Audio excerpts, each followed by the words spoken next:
Hi, Mike and Colleen.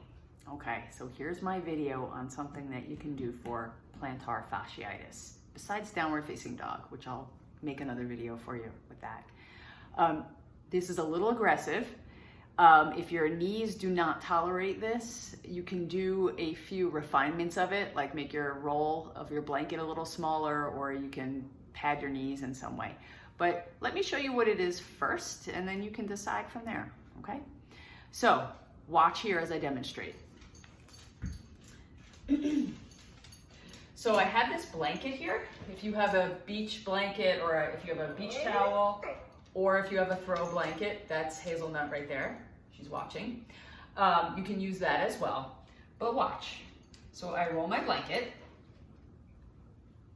I like to have a nice solid roll, right? So this is a yoga blanket, and I'm more than 3/4 of the way rolled.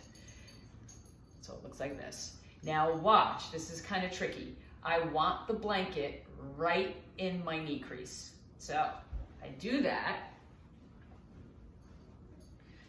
by doing this. I put my head on the ground, then I take the blanket and I really press it into my knee crease. I don't want it to be lower than my knee crease. Like I don't want to be down on my calves yet. So I really tuck it in, okay? And then I curl my toes under and I come up, okay? Now, you're not gonna be able to see my face, but that's okay. I sit back. My toes are curled under. I press my heels together and I press my weight down onto the blanket, okay? It's literally smooshing my heels and my hamstrings, and it's not comfortable. I'll show you what it looks like from the back. Right? This is also the hard part here is having the heels together, right? And I sit back. You can even have your hands on the outsides of your heels and sit back, right? So the bottoms of my feet are stretching out. I'm softening my calves, and I'm getting into my hamstrings as well. And I still try to press my heels together because your heels are going to want to come apart. Now I'm going to switch. If you're sitting here, stay like this. I'm going to switch again so you can see me from the side.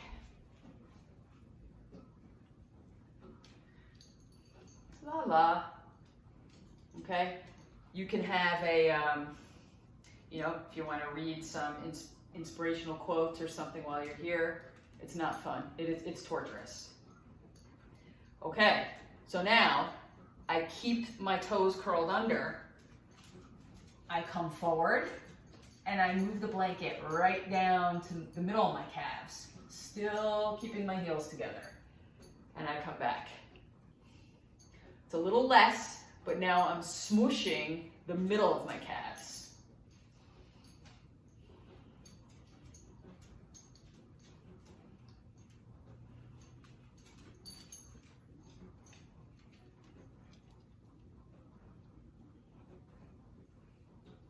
Okay, take a few breaths here. Don't look at Facebook, don't look at the news. Just allow yourself to feel this. So now I take the roll and I bring it right on top of my Achilles tendon. My heels are together and I sit back. It is going to be uncomfortable on the bottom of your feet. Again, if this is something, you know your plantar fasciitis, if this is like ultimate torture to you, where you can feel that it's not feeling right, then refrain from doing it.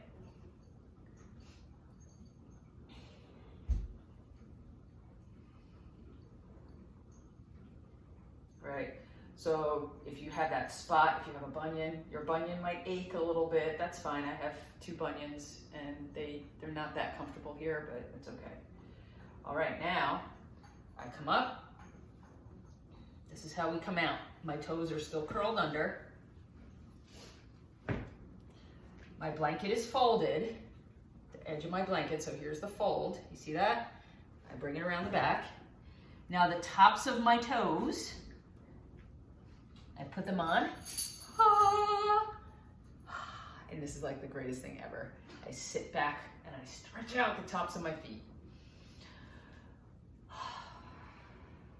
So this is like the bonus. This is like the bonus part of the pose.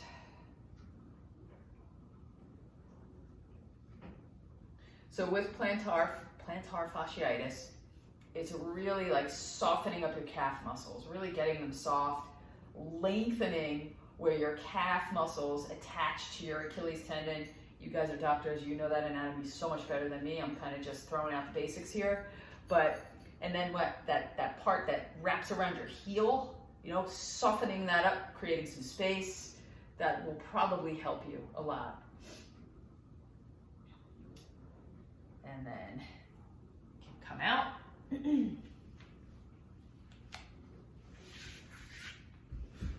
And then you can point and flex your feet, move your toes around, roll your ankles one way, roll your ankles another way, okay? So while we're here, we may as well go right into downward facing dog. I come to a table position, right? I root down into the insides of my hands. I hug through the action of hugging my arms towards each other. Toes are curled under. I lift my hips. I press my chest back. Make sure there's some space. Good. And I stretch my legs. Right? I press my thigh bones back. So one thing to not do in this pose, right? Say your heels are off the floor. You have tight hips and hamstrings. Refraining from coming forward to bringing your heels down. So see, because I turn it right into a hybrid type of plank thing, and that's not what I want. I want that length. I really want a length and space. So press back so your hips absorb the pose. Your thigh bones press back and your heels go down towards the floor. So if you're tight and your heels are off the floor, that's okay. You can even bring your feet wider to bring your heels closer to the floor, right? So my thigh bones lift. I press back and I press away. Think of your thigh bones like bursting through your hamstrings. It's kind of gory to think about that, but you know what I mean. Right, push away, push back, and come down. So there you go. A little bit of calf smushing, a little bit of stretching out the bottom of your feet, and downward facing dog. So let me know how that feels for you. And again, listen to your feet and what's going on with your feet. I would not want you to push it any further than it needs to be. All right. See ya.